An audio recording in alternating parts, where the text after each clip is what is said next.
એસબીઆઈએ Anil અંબાણીની company આર.કોમ લોનને fraud જાહેર કરવાનો નિર્ણય લીધો છે. આ મામલો ઓગસ્ટ 2016થી વિવાદમાં છે. ભારતની સૌથી મોટી જાહેર ક્ષેત્રની બેંકે 23 જૂન 2025ના રોજ લખેલા પત્રમાં સ્પષ્ટતા કરી છે.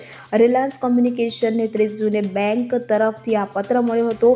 એક્સચેન્જને આપવામાં આવેલી માહિતીમાં કંપનીએ કહ્યું હતું કે એસબીઆઈ દ્વારા કંપનીના લોન ખાતાને ફ્રોડ તરીકે વર્ગીકૃત કરવામાં આવ્યું છે અને આ ખુલાસામાં એસબીઆઈ દ્વારા 23 જૂને લખાયેલ એક પત્રનો સમાવેશ થાય છે કે જેમાં આ નિર્ણય પાછળના તર્કની રૂપરેખા આપવામાં આવી હતી. મળતી માહિતી મુજબ ઉદ્યોગપતિ અનિલ અંબાણીની વકીલે એસબીઆઈને પત્ર લખીને નાદાર રિલાયન્સ કોમ્યુનિકેશનના લોન ખાતાઓને ફ્રોડ તરીકે વર્ગીકૃત કરવાનો વિરોધ કર્યો હતો. 2 જુલાઈના રોજ લખાયેલા પત્રમાં કહેવામાં આવ્યું છે કે એસબીઆઈના આ પગલાંથી આરબીઆઈની માર્ગદર્શિકા તેમજ કોર્ટના નિર્દેશોનું ઉલ્લંઘન થયું છે. આર.કોમે બુધવારે સ્ટોક એક્સચેન્જે મોકલવામાં આવેલી નોટિસમાં જણાવ્યું હતું કે એસબીઆઈ 2016ના એક કેસમાં કથિત રીતે પૈસા ટ્રાન્સફર કરવાનો ઉલ્લેખ કરીને તેને લોન ખાતાને ફ્રોડ તરીકે વર્ગીકૃત કરી રહી છે.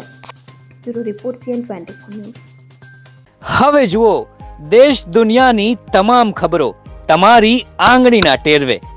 ઉઠાવો મોબાઈલ અને Google Play Store પરથી ડાઉનલોડ કરો અમારી CN24 ન્યૂઝ મોબાઈલ એપ.